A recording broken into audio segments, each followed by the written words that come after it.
Chaos is spreading across the U.S. Hey, everybody, you're watching Bull, Boom, Bear, Bust. My name is JJ, back with another dose, folks. We've got protests spreading across the country. June 14th is going to be the big day. We have a whole map here of places that there's going to be protests.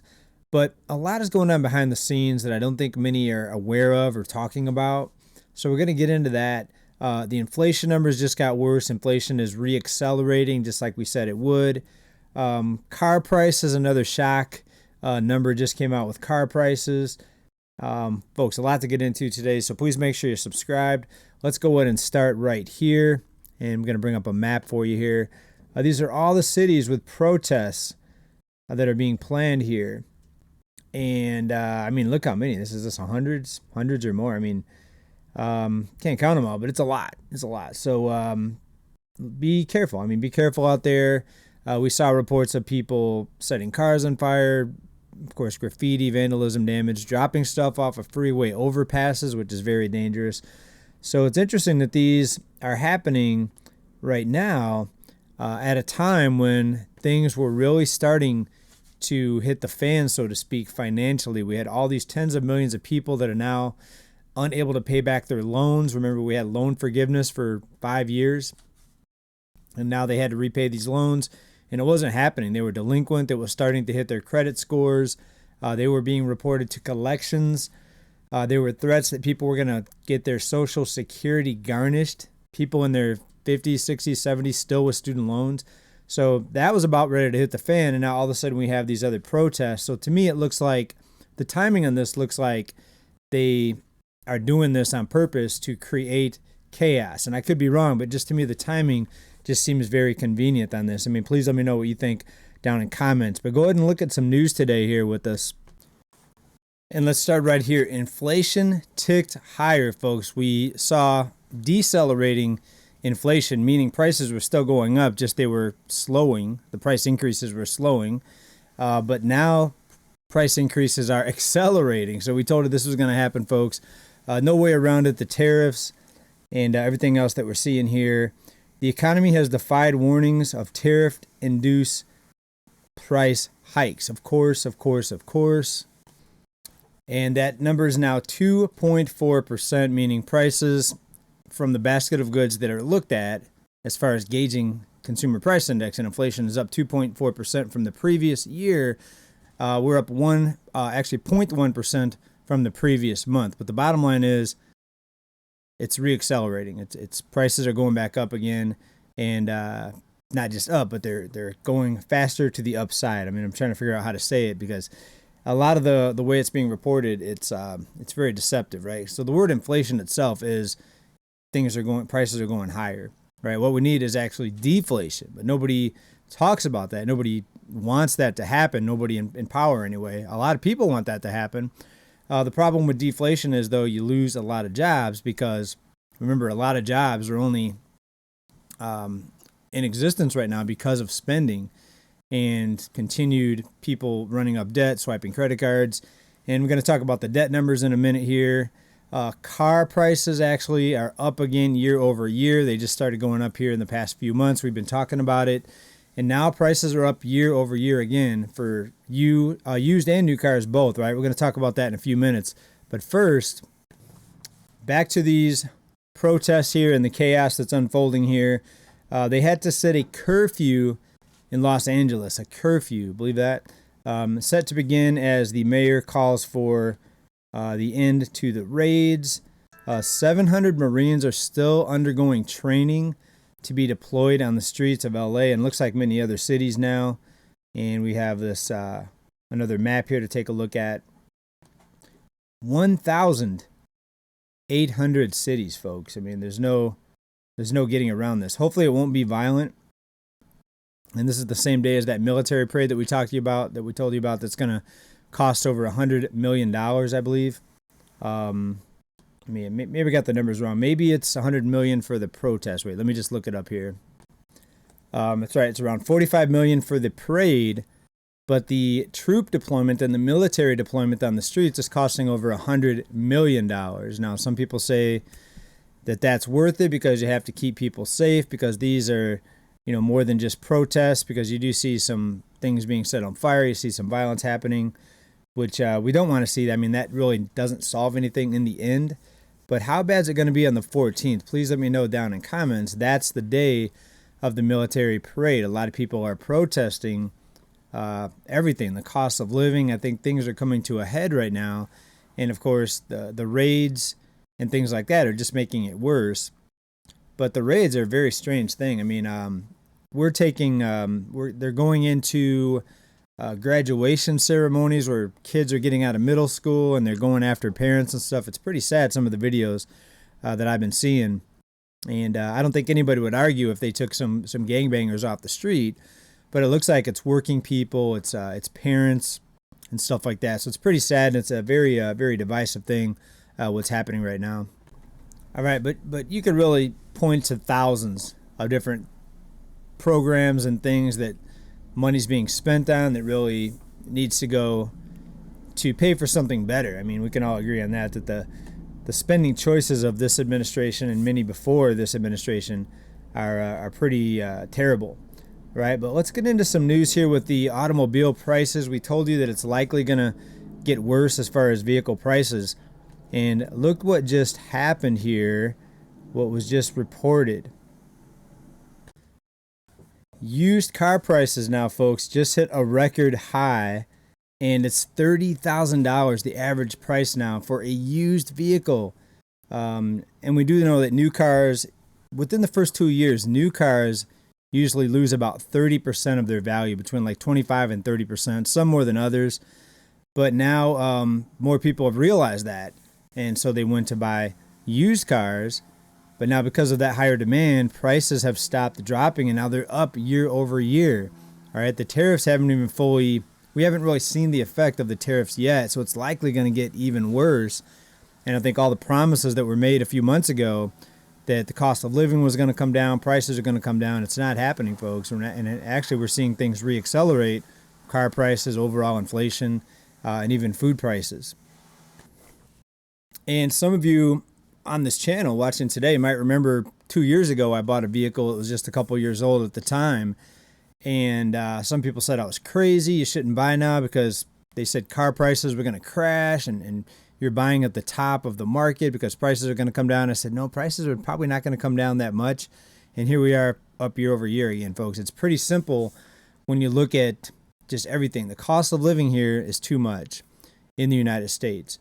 And I don't think they're going to be able to bring manufacturing back like they think they are. And if they do, I don't think that's going to bring car prices down either. It may bring back a few jobs, but the jobs are probably not going to keep up with inflation because the cost of living is still going to remain way too high, right? We said it right here, folks.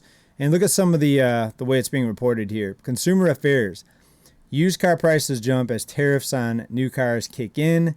So obviously with tariffs on new cars, those prices go up. More people look for used cars. The demand makes those prices go up also.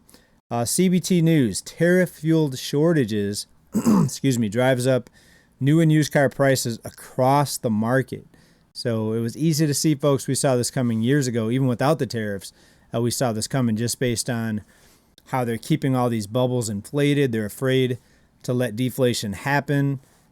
We see people still able to borrow money and go deeper into debt, even though debt levels have been at all-time highs now for many years. But yet banks are still loaning out money, and that's the backbone of all this, folks, borrowed money. All right, moving on, people. We've got Jamie Dimon out there again, CEO of JP Morgan, and again saying the obvious. The economy could soon deteriorate. Well, I think if you ask many people, it's already deteriorated. Remember, the economy is local. The economy is so local, it could be different from person A to person B. Maybe that person's next door neighbor. Person A may be struggling to get by, borrowing from the left hand to pay the right hand, etc. And then the neighbor, a few feet away, right next door, may be doing better than ever, right? Because they're, maybe they're one of the people deciding to raise prices. All right. Speaking of greedy people raising prices here, let's take a look at what's happening with some restaurants, folks, and how much rent is in a few different areas here. This is Ann Arbor, Michigan. closed down restaurant evicted for not paying $10,000 a month rent. And that's not even extravagant. I mean, that's, I know businesses making or paying rather 15, 20,000 monthly rent here in California. So this is up in Michigan, but still $10,000 a month. So that's just the rent. You've got to pay wages, insurance, everything else with the cost of running a business, the electricity, utilities. You have to sell so much food just to make a profit and to stay in business. But the question is, and the point from this article and from this data, I wanted to ask you, how much cheaper would food be if it weren't for the greedy landlords? Greedflation is a real thing, right? Greedflation is a real thing. These landlords, I mean, you could say, well, they have to charge this month rent or this much rent because of the loans, because they have to pay back their loans, because a lot of them do borrow money to pay for these buildings. But why are the costs of buildings so high? Why is the cost of commercial real estate so high? It's because the way money is loaned out, folks. The easier it is to borrow money, both for individuals, consumers like you and I, for people buying commercial property, the easier it is for people to borrow money, the higher prices are going to go. It's the bottom line, folks. It's easy money is the way we call it here. All right, loose lending, and it's not being tightened. When lending does begin to be tightened, then you're going to start seeing rents drop, including commercial rents, and then maybe you'll start seeing some falling prices. And when you start seeing falling prices, the cost of living comes down, and people don't need as high wages as they used to because cost of living comes down, right? So it's a big snowball effect on the upside and the downside. So when everything costs a lot, people need higher wages, right? It's pretty simple. And $10,000 a month rent, I mean, I would guess that if it weren't for the way these properties are bid up because of the lending from the banks, I think food would be half price at restaurants. I really do. I think it would be half price, 50% off, 50% cheaper at all restaurants. Moving on here, folks, something I was going to tie in with the $30,000 price for a used vehicle now for the average. Even as that's happening, as prices are going up, delinquencies hit a record in the first quarter. A new report reveals that more people are failing to pay back their car notes this past quarter. And, this is a record high, but yet people are still able to get loans and buy these cars. If it weren't for the loans, same thing with the rents and the cost of food at restaurants. If it weren't for the loans that people were able to get, that really they shouldn't be able to. 550 credit scores, 600 credit scores, subprime loans, and those are the worst, by the way. Those are the most delinquent, by the way, of course. But if it weren't for those loans and the easy money policies right now, the lending, I think car prices would be about half what they are now, maybe even more, maybe 60, 70% drop. Because, folks, we know that this is all based on money being loaned out. This is all based on borrowed money, right? It's lend, spend, and pretend that everything is good. But prices are not rising everywhere. Look what's happening in Texas. I warned here in, was it either 2022 or 2023, after we saw the big run-up since 2020 of people moving to Texas, we saw huge run-ups in home prices and rents both. I said, be careful buying in Texas. I think it was 2023. I said, because prices went up too high too fast, even though they're able to keep markets propped up, the housing bubble inflated, it was just way too crazy in Texas. And now what's happening? Texas is now the number one area with highest dropping rent prices. So big time rent drops. I think it was like 9 or 10% just in Austin, Texas. But then it's affecting the entire state. Let me just scroll down here. All right, across the state, it only dropped to 1%, but other cities are seeing much bigger drops here. Austin, yeah, there we go, 9% year over year. All right, and this is just the beginning, folks. This is finally starting to happen. Now, if this continues, you're going to see rents drop a lot more.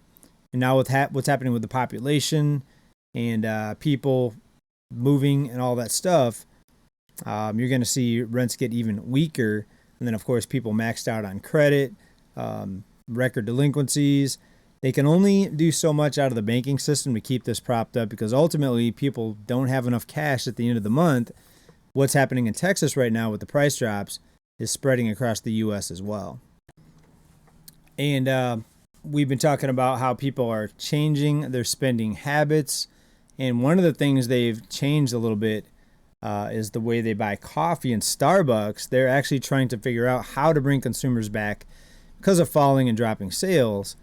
Well, they had the CEO that came out and said they're going back to Starbucks. That's the new strategy. And they're helping the workers there with more tools to help it make it easier to get the orders ready. 71-year-old Starbucks chairman gave the stamp of approval, and he's trying to lift the company's slumping sales and restore the chain's culture. I'm not sure if that's going to work. Actually, I don't think that's going to work. Do people not go to Starbucks because the culture has changed, or because just it costs a lot? I mean, a $3.50 minimum to get a coffee there. Am I right? Or has it changed? Has it changed? I haven't went there in a while, but it's maybe $4 to $6 now, maybe even $7 for one of the larger drinks. I talked here a couple weeks ago about Jamba Juice, a large Jamba Juice, $10 now. Of course, $9.99 to make people think they're only paying $9 something, but ultimately it's $10.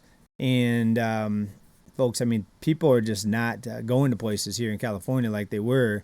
And maybe it's not like that in other states, but fast food workers here in California have to make $20 an hour. So if you're in a different state, a state other than California, and have you been to Jamba Juice? Is the large Jamba Juice $10? Because that's what it is here in California. And maybe that's just because the $20 an hour rule here.